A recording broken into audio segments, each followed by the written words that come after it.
Hi friends, இன்றைக்கி நம்ம பார்க்க போகிற வீடியோவில் என்னென்னா புளிச்சக்கீரை கடையல் எப்படி செய்யலான்னு பார்க்கலாமா. ஃபஸ்ட்டு வந்து பார்த்திங்கன்னா புளிச்சக்கீரையை நல்லா வாஷ் பண்ணி அதில் வந்து இதில் வந்து பார்த்திங்கன்னா கத்திரிக்காயும் புளிச்சக்கீரையும் கொஞ்சோண்டு உப்பும் போட்டு நம்ம குக்கரில் வந்து வேக வச்சு எடுத்துக்கிட்டோங்க. நெக்ஸ்ட்டு பார்த்திங்கன்னா நம்ம என்னென்ன போட்டு தாளிச்சிருக்கோம்னா ஃபஸ்ட்டு ஆயில் ஊற்றி அப்புறம் கடுகு, கருவேப்பிலை, வரமிளகா, அப்புறம் வந்து பார்த்திங்கன்னா பூண்டு வந்து தட்டி போட்டுக்கிட்டேன். பூண்டு தட்டி போட்டுட்டு அப்புறம் வந்து சின்ன வெங்காயம் வந்து தட்டி போட்டு எடுத்துக்கிட்டேங்க. அடுத்தது பார்த்திங்கன்னா வெந்தயத்தூள் கொஞ்சம் ஆட் பண்ணிக்கோங்க. வெந்தயத்தூளும் கருவேப்பிலை கொஞ்சம் ஆட் பண்ணி அப்புறம் வந்து தக்காளி போட்டு நல்லா வதக்கி எடுத்துக்கலாம். நல்லா வதங்கணுங்க. அதில் வந்து சிறிதளவு புளி வந்து ஆட் பண்ணியிருக்கேன். தக்காளி வந்து பார்த்திங்கன்னா ஒரு 4 தக்காளி ஆட் பண்ணியிருக்கேன். சின்ன தக்காளியாக ஒரு 4 தக்காளி ஆட் பண்ணியிருக்கேன். நல்லா வந்து வதக்கி எடுத்துக்கலாம். உங்களுக்கு புளிச்சக்கீரை கடையில் பிடிக்கும்னா கமெண்ட் பண்ணுங்கள் ஃப்ரெண்ட்ஸ், லைக் பண்ணுங்கள், ஷேர் பண்ணுங்கள். அடுத்து பார்க்கலாம் வாங்க எப்படின்னு. ஃபஸ்ட்டு நல்லா வந்து தக்காளி வந்து நல்லா வதக்கி எடுத்துக்கலாம். நெக்ஸ்ட்டு வந்து பார்த்திங்கன்னா இந்த புளிச்சக்கீரையும் அப்புறம் வந்து நம்ம வந்து எடுத்து வேக வச்ச குக்கரில் வேக வச்சதை வந்து நம்ம எடுத்து கொட்டி கடைஞ்சிக்கலாம். வாங்க எப்படி செய்யலாம்னு பார்க்கலாம்.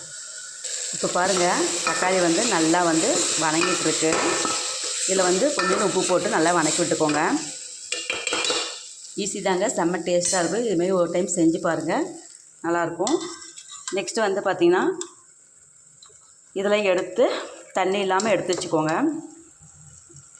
தண்ணி இல்லாமல் எடுத்து இதில் ஆட் பண்ணிக்கலாம்.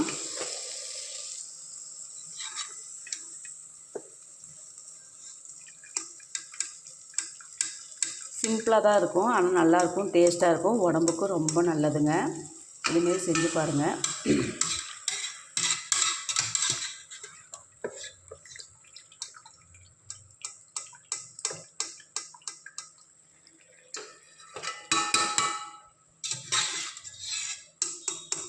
இது வந்து பார்த்திங்கன்னா புளிச்சக்கீரை வந்து இரும்பு சத்து.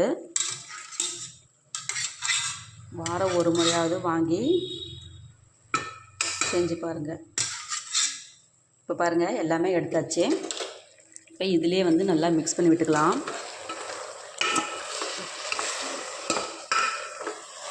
நல்லா மிக்ஸ் பண்ணி எடுத்துக்கோங்க. செம்ம டேஸ்ட்டாக இருக்கும், ட்ரை பண்ணுங்கள்.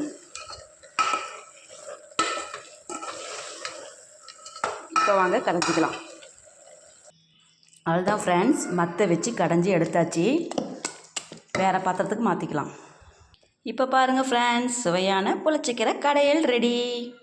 தேங்க்யூ ஃப்ரெண்ட்ஸ், தேங்க்ஸ் ஃபார் வாட்சிங். நெக்ஸ்ட் வீடியோவில் பார்க்கலாம். பை.